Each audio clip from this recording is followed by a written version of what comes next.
पूरा करेंगे। और अंत में मैं निवेदन करना चाहता हूँ कि हमारा जो अलग से एक और ऑर्गेनाइजेशन है, उसका नाम है सामाजिक न्याय परिषद। उस सामाजिक न्याय परिषद के जो संगठन को भी हमको मजबूती प्रदान करनी है, क्योंकि अभी हमने देखा है कि ओबीसी समाज के लोग सीधा आपके बौद्ध धर्म के बारे में चर्चा नहीं करेंगे। इसलिए उनको हमें सामाजिक न्याय परिषद में जोड़कर ओबीसी समाज के लोगों को, सुनकास्ट के लोगों को, उस संगठन का भी हमें विशेष ध्यान रखना पड़ेगा। मैं चाहता हूँ सभी जिम्मेदार साथी इस ओर भी ध्यान दें कि सामाजिक न्याय परिषद को भी हमें मजबूती देनी है। और मैं काफी आपका समय लिया, बहुत बहुत धन्यवाद। नमो बुद्धाय, जय भीम। बहुत बहुत धन्यवाद उपासक जी, आपने हमें अपने विचारों से जो गाइड किया है, तो बहुत ही अच्छा आपने सुझाव भी दिए। तो पुनर्बार आपका बहुत बहुत धन्यवाद, शुक्रिया। तो मुझे लगता है कि हमारे जम्मू कश्मीर से तुलसीदास लंगेज जी, जो हमारे विशिष्ट सदस्य हैं, वो जुड़ चुके हैं। तो मैं उनसे अनुरोध करूंगा कि वो आए और अपनी बात रखें। मान्यवर तुलसीदास लंगेज जी।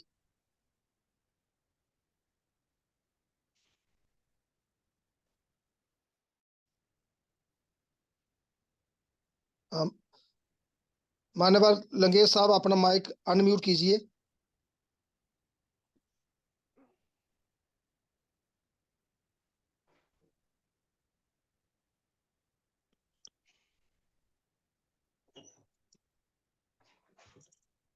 अब ठीक है।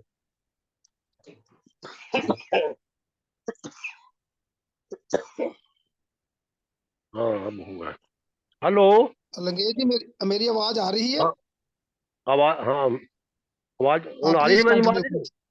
हाँ जी, प्लीज कंटिन्यू प्लीज। अच्छा, ठीक है, थैंक यू। हम बहुजन समाज में जन्मे सभी संतों, महापुरुषों और गुरुओं को नमन करते हुए, और आज के वेबिनार के अध्यक्ष माननीय रमका भारतीय जी, संस्थापक अध्यक्ष, और बाकी सारे वेबिनार में जुड़े सबको मेरा नमो बुद्धा, जय भीम। अभी जो वेबिनार जो आगरा में हुआ है, तो उसमें कुछ बातें तो पुरानी, कुछ नवी बातें भी उसमें सीखने को मिली हैं। और जो प्रोग्राम चार्ट किया है, जैसे सामाजिक न्याय परिषद का है, और जून के महीने में भारती साहब का कहना था कि जम्मू कश्मीर में जो है वो चिंतन शिविर के लिए जम्मू कश्मीर रखा जाएगा। तो उस पर भी हम बैठ के विचार करेंगे। अभी मीटिंग बनाई नहीं, जम्मू कश्मीर के साथियों की मीटिंग बुला के उसमें हम ये सारी चर्चा कर लेंगे। तो ये वेबिनार बहुत अच्छा रहा। उसमें जितने भी साथी जो है अलग अलग देश के कोने कोने से इन्होंने पार्टिसिपेट किया, काफ़ी अच्छा रहा। और उसमें यानी एक समझ कर जाए, ये जो वेबिनार होते हैं, क्योंकि मैंने तो ये दूसरा वेबिनार अटेंड किया 1980 में। काशीराव साहब ने जो 5 दिन का वेबिनार अपने कैटर कैंप रखा था दिल्ली में, वो हमने अटेंड किया। वो वो तो साहब ने खुद लिया था। तो बाहर कुछ उससे सीखा हमने, और कुछ नई चीजें इसमें आई है, क्योंकि उस वक्त तो सिर्फ बामसप थी। तो उसका टॉपिक ही यही था, by BAMCEF, what it will do and how it will do. तो आज का जो ये जो पेपर हुआ है, इसमें ये बात सामने आई है कि भाई आरबीएम क्यों, और क्या करेगी, और किस तरह करेगी। ये तीनों बातों पर जो है मैं समझता हूँ चर्चा हुई है, और पास्ट, प्रेजेंट और फ्यूचर पर भी अच्छी डिस्कशन हुई है। तो काफी कुछ सीखने को मिला है। और इसके तहत वेबिनार जो है हर स्टेट में जो है मैं समझता हूँ को होने की जरूरत है। इस पर भी चर्चा हुई थी। तो अब चूंकि देश की जो स्थिति है, देश के जो मौजूदा हालात हैं, वो फेवरेबल नहीं है बहुजन समाज के खासकर। इसलिए जो है मैं ये समझता हूँ कि इस किस्म के जो है कैडर कैंप जो है बहुत जरूरी है। और खासकर नई पीढ़ी जो है वो बिल्कुल इससे अनअवेयर है। तो नई पीढ़ी को उसमें शामिल करने की जरूरत है। तो इसके लिए हम भी यहाँ पर राष्ट्रीय लेवल के ऊपर और पूरे देश में मैं ये समझता हूँ कि नई पीढ़ी को इन्वॉल्व करने की जरूरत है। उसमें इन्वॉल्व करेंगे और फिर बात जो आगे बढ़ेगी, क्योंकि जो 18 साल से लेकर 35-40 साल के बीच में जो नई पीढ़ी है, काफी देर से जो कैडर काम का सिलसिला बंद हुआ है, तो उसको इन्वॉल्व करने की जरूरत है। और मैं ये समझता हूँ कि जो प्रोग्राम भारती साहब ने वहां पर चौकआउट किया, उस पर अभी अमल करने की जरूरत है। और आने वाले समय में बाकी मैं समझता हूँ राष्ट्रीय बौद्ध महासभा की रिस्पॉन्सिबिलिटी ज्यादा बन जाती है कि हम देश की मौजूदा हालत को सामने रखते हुए हम जब एक्टिविटी को और तेज करेंगे और इससे जो है बात आगे बढ़ेगी। तो मैं ज्यादा समय नहीं लेता हुआ मैं ये कहूँगा कि इस वेबिनार से जो साथी जिन्होंने पार्टिसिपेट किया, उसमें बहुत को काफी कुछ सीखने को मिला है। और ये कंटिन्यू रहना चाहिए। ये जो इस किस्म के कैडर कैंप है, ये कंटिन्यू प्रोसेस रहना चाहिए, इसमें ब्रेक नहीं आनी चाहिए। ये स्टेट लेवल के ऊपर और कभी कभी राष्ट्रीय लेवल पर ये होते रहने चाहिए। तो मैं जो भी प्रोग्राम दिया है भारती साहब ने, हम उस पर अमल करने की कोशिश करेंगे। जम्मू कश्मीर में अनकरीब ही मीटिंग बनाने वाले हैं, उसमें हम जो है उसमें सारा ये डिस्कस करके और निर्णय लेंगे। मैं इन शब्दों के साथ जो है रजा लेता हूँ। नमो बुद्धाय जय।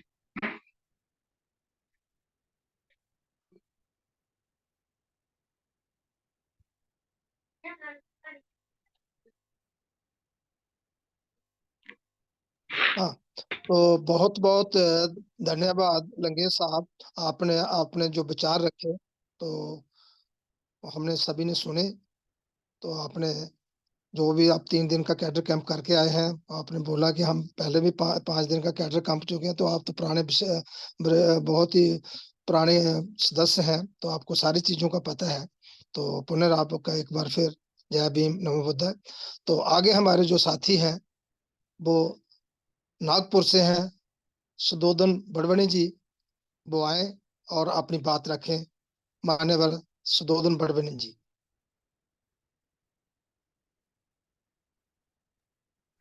सर जी जय भीम। जय Bhim. Thank you for calling. सभी महापुरुषों को मैं नमन करता हूँ। महाकारुणिक तथागत भगवान गौतम बुद्ध, बोधिसत्व डॉक्टर बाबा साहब आम्बेडकर, इनको भी मैं प्रणाम करता हूँ, नमस्कार करता हूँ, जय भीम करता हूँ। आप सबको जय भीम। वैसा मैं घर में नहीं हूँ, बाहर हूँ, एक कैडर काम के हिसाब से आया था और लोगों से वार्तालाप करने के लिए आया था मैं। हमारे एक चाचा के घर से मैं बात कर रहा हूँ, तो कोई प्रॉब्लम नहीं। आज का जो विषय है कि 3 दिन जो हमारा कैडर कैंप आगरा में लिया गया था, उसकी समीक्षा करना था। तो समीक्षा तो बोले तो उसमें क्या कमियां रह गई, क्या अच्छाई हो गई और क्या अपन ने आज और अच्छा करने के लिए करना चाहिए, इस बात के लिए ये अपना आज का जो सेमिनार है, वेबिनार है, तो इस बात के लिए है। तो मैं तो ये कहूंगा कि जो कैडर कैंप हुआ हमारा आगरा का, वो बहुत ही बेहतरीन हो गया। और हमें जिन जिन लोगों ने कैडर कैंप अटेंड किया, उनको उनका प्रेजेंटेशन भी लिया गया। और ये जरूरी है कि जब हम कोई भी चीज पढ़ते हैं, लिखते हैं या हमें सिखाया जाता है, तो हमें अगर समाज में जाकर हमको बात रखना है, तो हम किस तरह से रखते हैं। क्या हम सब्जेक्ट को लेके चलते हैं। तो बात मैं ये कहना चाहता हूँ कि जब हमारा प्रेजेंटेशन लिया गया, तो हमारे कुछ साथियों ने सब्जेक्ट छोड़ के बात रखा है और बार बार कह रहे थे। हमारे आचार्य साहब धर्म प्रकाश भारती साहब बोल रहे थे कि भाई आप विषय पर बात रखिए और विषय को छोड़ के ना मत बोलिए। और दूसरी बात ये बोल रहे थे कि आप लोगों को समझाना है तो ब्लैक बोर्ड पर लिखकर बताइए। और ब्लैक बोर्ड पर लिखकर बताने के बाद में आदमी का सही ध्यान जाता है और वो जो सब्जेक्ट अपन लिखते हैं उस पर अपन जब विश्लेषण करते हैं तो वो सही बात उनके सामने आ जाती है। राष्ट्रीय बौद्ध महासभा को हमारे समाज में जाकर, घर घर में जाकर हमारा पुराना इतिहास का क्या था, उसके बाद में भगवान गौतम बुद्ध का इतिहास क्या था, उनकी जो आंदोलन था वो क्या थी, हमारे महापुरुष हो गए महात्मा फुले, ज्योतिबा, महात्मा फुले, शाहू महाराज, बाबा साहब और कांशीराम तक जो ये हमारी चळवळ चली, जो आंदोलन चला, ये किस बात के लिए चला और किस कौन सी बात अपन समाज में रुजना यानी पेनिट्रेट होना चाहिए, ये बात हमको यहाँ से पढ़कर हमारे समाज में भी हमको बताना है। अगर हम मैं एक उदाहरण के तौर पर बताता हूँ,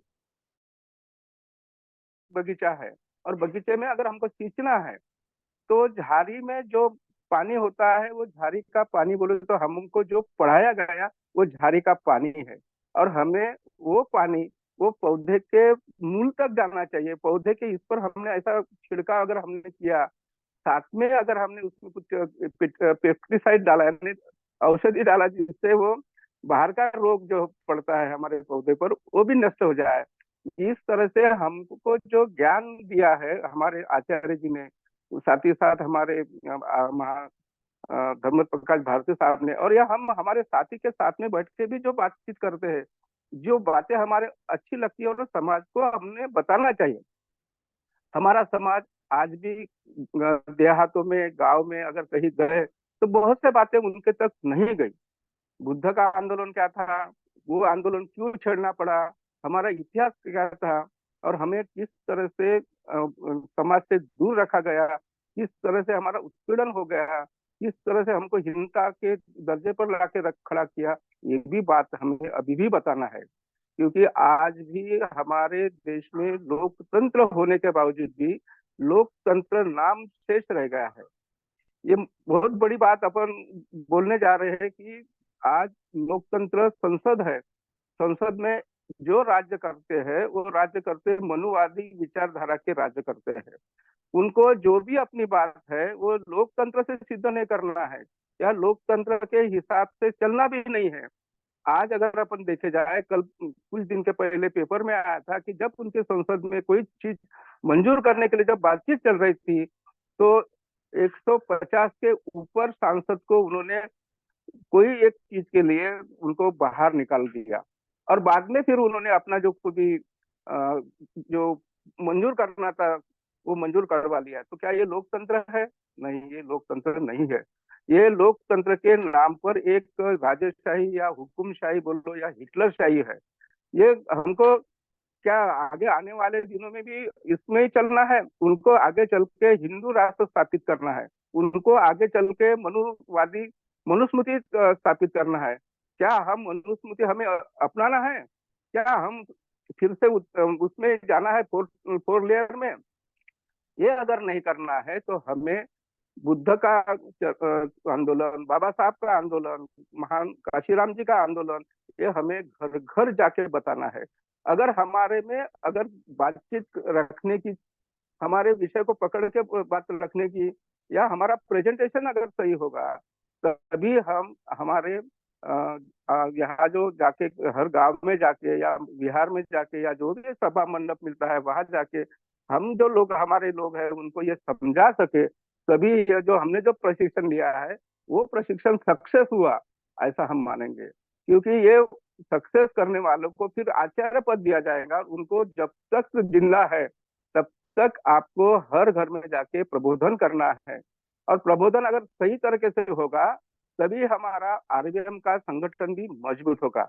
और हम आरबीएम के माध्यम से और भी कई प्रॉब्लम्स है, जैसे अभी जंतर मंतर पे हमारा आंदोलन हुआ, जो नया संसद भवन बनाया वहां पे जो संगुल रखा गया, और बहुत सी चीजें ऐसी हुई कि जो मनुस्मृति के हिसाब से या हिंदू धर्म के हिसाब से हो गया, और वो ये दर्शाती है कि आज भी हम मनुस्मृति से चलते हैं। क्योंकि हमारे जो आज विद्यमान राष्ट्रपति है वो भारत के पहले नंबर पे नागरिक है, पर उनको भी नहीं बुलाया गया। जो संसद के मुख्य होते हैं राष्ट्रपति, उनको भी नहीं बुलाया। ये किस बात का द्योतक है? ये मनुस्मृति का द्योतक है, ये हिंदू धर्म की मानसिकता का द्योतक है। ये जो द्योतक है ये लोगों को हमको समझाना है। आज ये लोग हमारे पुराने जो विचार है, ब्राह्मणवादी विचार है उससे ग्रासित है और उससे बाहर आने का नाम ही नहीं लेते। तो समझाने की बात तो दूर, पर अगर कोई समझाने लगा ना तो उससे बहस करके उसको स्टॉप कर देते हैं और उसको बोलते भाई तेरा जो है वो तेरे पास रख, मेरा मेरे पास रख। तो इससे ये लोगों से में जाकर हमको वहां समझाने का बातचीत करना है। मैं अगर थोड़ा ही देर बोलना होगा तो मैं थोड़ा रुक जाता, पर फिर भी मुझे एक 5 मिनट की एक कहानी सुनाना है आपको। भगवान गौतम बुद्ध ने हम भंते जी को जो उनका संघ बना था, संघ बनने के बाद में भगवान गौतम बुद्ध ने बोला कि कोई भी एक ही दिशा में नहीं जाएंगे और कोई भी दो चार लोग एक साथ में नहीं जाएंगे, तो अकेला अकेले जाएंगे। उसमें एक भंते जी थे पुण्य नाम का, उन्होंने बोला कि भंते जी मुझे इस तरफ जाना है, जम्मू कश्मीर के तरफ, तो मुझे अनुमति चाहिए। तो भगवान गौतम बुद्ध बोले अनुमति तुझे देता हूँ, पर मेरी 3 बातें हैं, ये सुन ले पहले। अरे भाई, वहां तू जाएगा कि वहां के लोग बहुत चांडाल है, बहुत बदमाश लोग है। तू वहां जाएगा तो तुझे लोग आने नहीं देंगे, तुझे गाली देंगे, तुझे और कुछ तड़पाएंगे। सब पुण्य बोला भगवान, मैं ये बोलूंगा कि कितने महान लोग हैं, कितने अच्छे लोग हैं कि मुझे वो सिर्फ गाली देते हैं, मारते नहीं है, या मुझे आने नहीं देते, पर मैं जब समझाता हूँ तो तब तक उनके गांव के पास तो आने देते हैं। तब भगवान गौतम बुद्धा, हाँ तुम्हारी बात सही है, पर अगर उन्होंने मारा है तेरे को तो क्या करेगा? तो भी बोले पुण्य बोले कि भगवान मैं ये समझूंगा कि कितने महान लोग हैं, कितने अच्छे लोग हैं, मुझे जीवित तो रखा, मारा तो नहीं। तो भगवान गौतम बुद्ध, अरे भाई भाई उसने मार ही डाला तो क्या करोगे?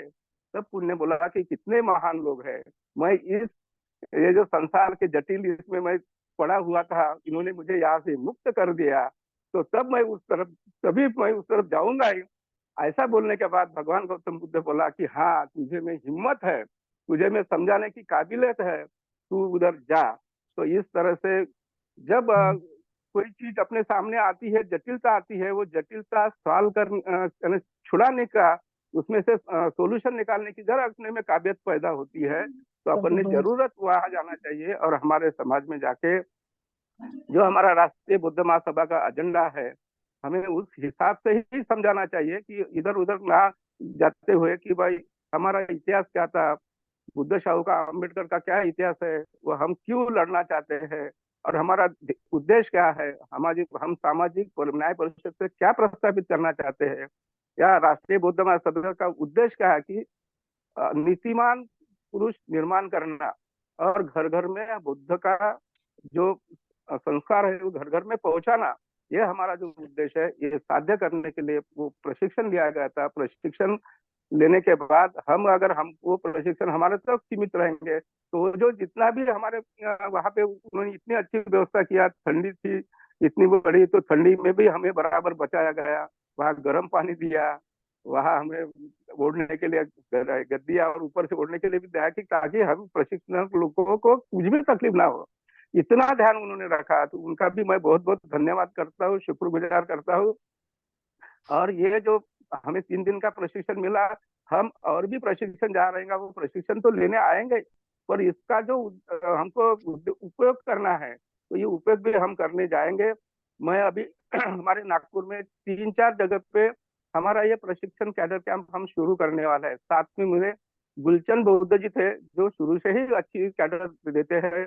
हमारा वो राहुल महाकाळे आए थे, वो भी अच्छा बात लगता है, पर फिर थोड़ा सा अभी उसकी प्रिपरेशन चालू है, वो भी अच्छा हो जाएगा।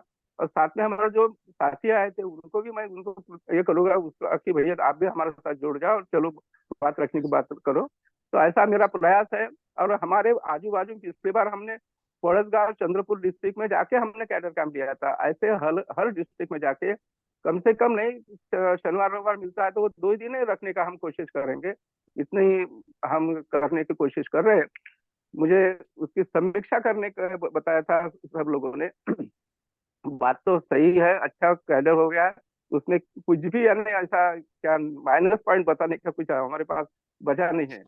फिर भी मैं एक बात ऐसा बताना चाहूंगा कि जो कैडर कैंप हुआ उसमें जो सर ने हमें बातचीत करते समय बताया था कि भाई सीमित लोग आना चाहिए था, पर सॉरी मेरे हमारे तरफ से कुछ लोग आ गए ज्यादा के, उसके लिए मैं सॉरी हूँ। पर वो भी यानी क्या व्यस्त नहीं जाएगा, वो भी हमारे साथ काम करेंगे, और उनको भी हम जिले और सभा को बांट देंगे कि भाई तुम इस तरफ जाइए और अपना जितना भी कैडर कैंप में आप बता सकते हैं वो बताने की कोशिश करिए। और मैं सजेशन तो मेरे पास कुछ है नहीं, फिर भी अगला अगर प्रशिक्षण होगा तो हम सीमित लोग ही आएंगे, और सीमित लोग आकर जो भी प्रशिक्षण मिलता है। मैं एक बात और कहने का रहता रह गया मेरा सर कि किशोर समय का थोड़ा समय का ध्यान रखें। हाँ जी हाँ, आचार्य साहब को मैंने ये कहा था कि आप नोट्स दे दीजिए हमें प्रिंट करके, तो वो नोट्स नहीं मिले हैं। तो हमने जो भी लिखा है तो कहीं कुछ इधर का वर्ड इधर, उधर का वर्ड इधर हो सकता है, इसलिए अगली बार अगर वर्ड नोट्स अगर मिले तो बहुत अच्छा रहेगा। बस मैं यही एक सजेशन मेरा देना है। और आप लोगों ने मेरी बात सुनी, आपने मुझे यहाँ बात रखने का मौका दिया, इसलिए जो आयोजक है उनको मैं धन्यवाद कहता हूँ। हमारे आचार्य साहब को भी धन्यवाद कहता हूँ, और सभी लोगों को धन्यवाद करते हुए, जय भीम करते हुए मैं यही अपनी वाणी को विराम देता हूँ। जय भीम, नमो बुद्धाय। तो बहुत बहुत धन्यवाद शुद्धोधन बड़वनी जी, ये नागपुर से थे, इन्होंने अपनी बात रखी ब्रीफ में। तो हाँ? अच्छा आप सजेशन भी कुछ दिए हैं, तो सजेशन भी दिए, तो बहुत बहुत धन्यवाद सर, बहुत बहुत। तो आगे हमारे बीच में हमारे बहुत ही वरिष्ठ साथी माननीय विजय कुमार बोध जी छत्तीसगढ़ से, वो अपनी बात रखेंगे। माननीय विजय कुमार बोध जी।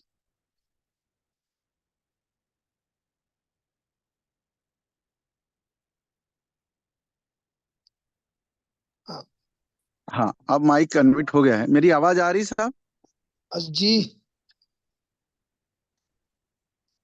मैं अपनी बात रखने के पूर्व, आज के विषय पर चर्चा करने के पूर्व सभी संतों, गुरुओं, महापुरुषों को नमन करता हुआ, आज के कार्यक्रम के संचालक महोदय, हमारे राष्ट्रीय अध्यक्ष धर्म प्रकाश भारती साहब, आप सभी को मैं, और जितने भी जूम में देश के कोने कोने से जुड़े हैं उन सभी साथियों को मैत्रीपूर्ण जय भीम करते हुए, साथियों 24, 25, 26 तारीख को आगरा में जो प्रशिक्षण शिविर हुआ था वह सर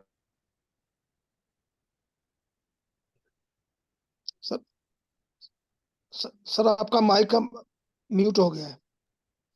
मेरा माइक आवाज आ रही साहब? अब आगे आगे आवाज।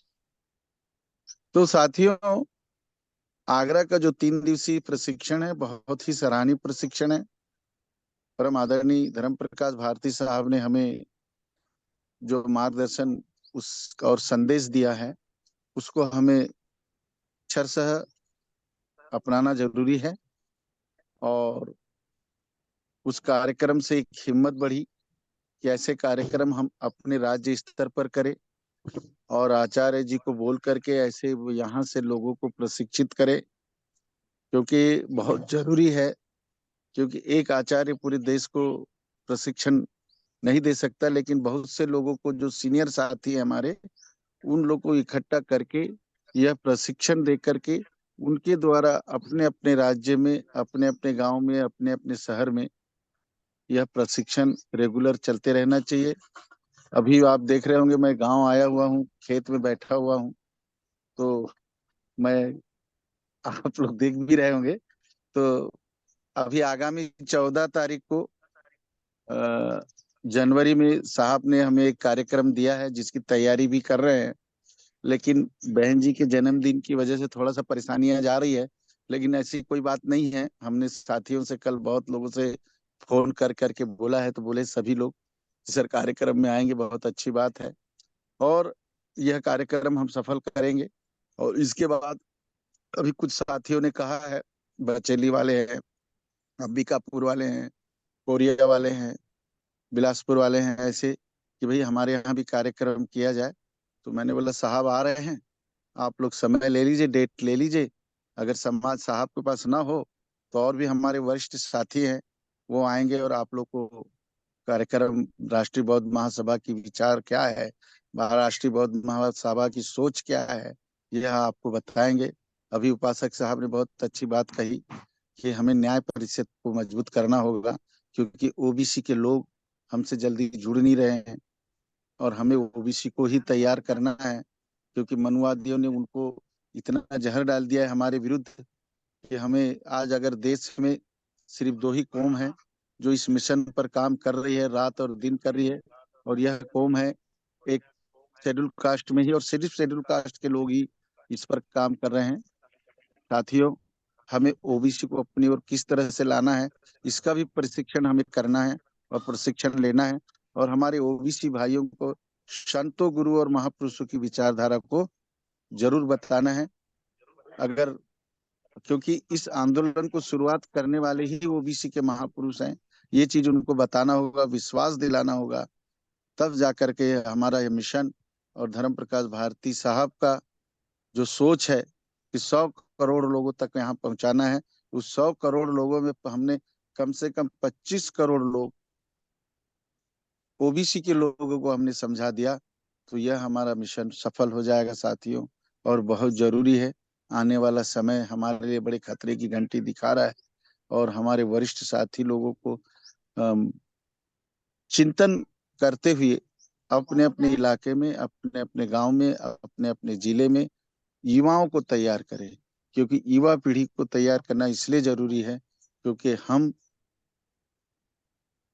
बुजुर्ग होते जा रहे हैं, हमारी पारी खत्म होगी, लेकिन हमारी आने वाली पीढ़ी को तैयार करने के लिए आज के युवाओं को तैयार करना है। यही मैं अपनी बात का रखते हुए, ज्यादा न कहते हुए अपनी वाणी को विराम देता हूँ। जय भीम, नमो बुद्धाय, जय काशीराम। साधु साधु साधु। तो ये थे छत्तीसगढ़ से हमारे माननीय सदस्य विजय कुमार बोध जी, जिन्होंने बहुत ही अच्छी बातें रखी हैं। उन्होंने कहा कि हमारे लिए आने वाला समय जो बहुत ही खतरनाक आ रहा है, तो इसी पर जो सारा सिलसिला जो हम सोच विचार बना रहे हैं। बहुत बहुत धन्यवाद। अगले जो हमारे साथी हैं, मैं उनको इनवाइट करता हूँ।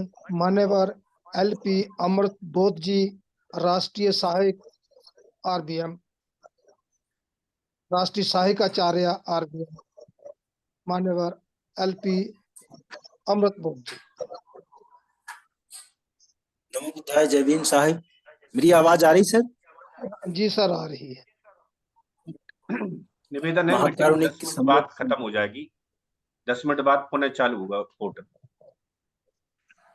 जी सर, सभी साथी वो 10 मिनट के बाद फिर अपना स्टार्ट कर लेंगे। मेरा उनसे अनुरोध है, please please carry on sir.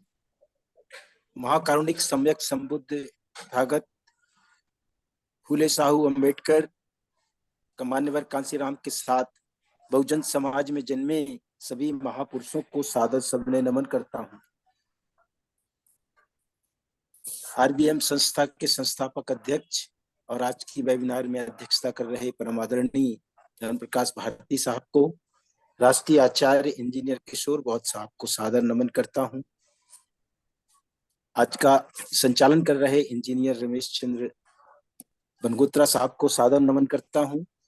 हमारे जो वक्तागण हैं, परम आदरणीय हमारे सबसे वरिष्ठ माननीय लंगी साहब, माननीय उपासक साहेब, माननीय विजय बौद्ध साहब, माननीय बड़बने साहब, सभी साथियों को, पूरे भारत से जुड़े सभी सम्मानियों को मैं सादर सविनय नमन करता हूं।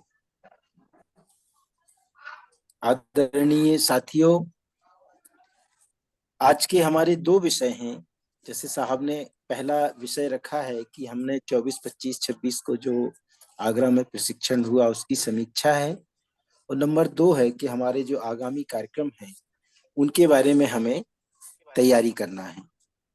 तो पहला जो हमारा विषय है कि 24, 25, 26 को जो आगरा में प्रशिक्षण कार्यक्रम हुआ उसकी समीक्षा के संबंध में हमारे सम्माननीय लांगी साहब हैं, उपासक साहब हैं, बड़बने साहब हैं, बौद्ध साहब हैं, उन्होंने समीक्षा कर दी है।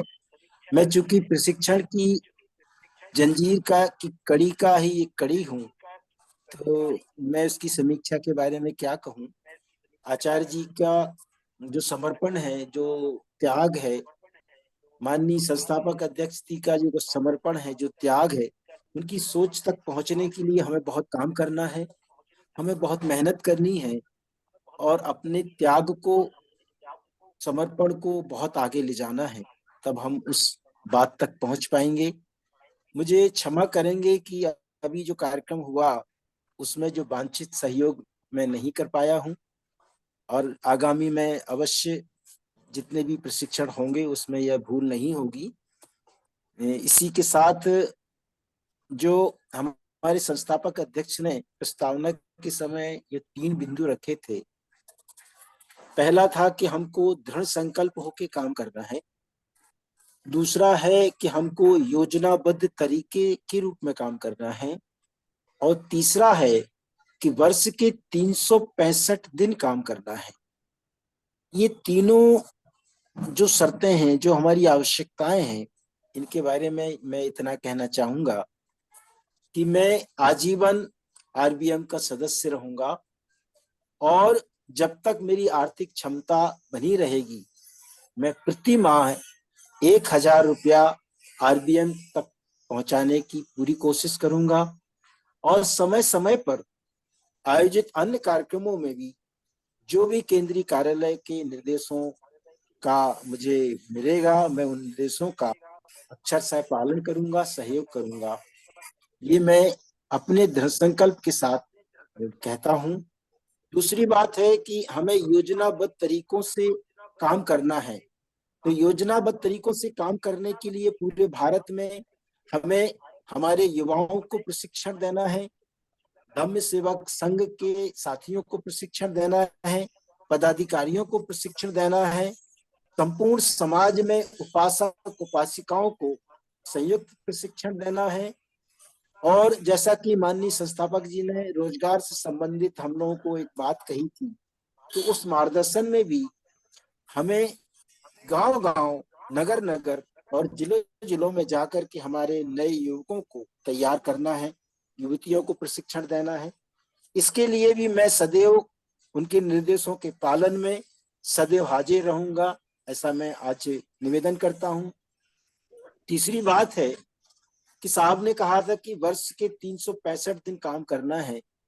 चूंकि मैं एक शासकीय कर्मचारी अधिकारी हूं, तो मैंने अपना एक शेड्यूल बनाया है।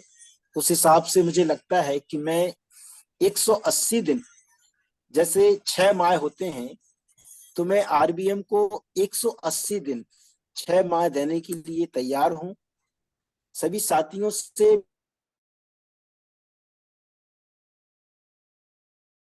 मेरा निवेदन है कि जो साथी इस वेबिनार में सुन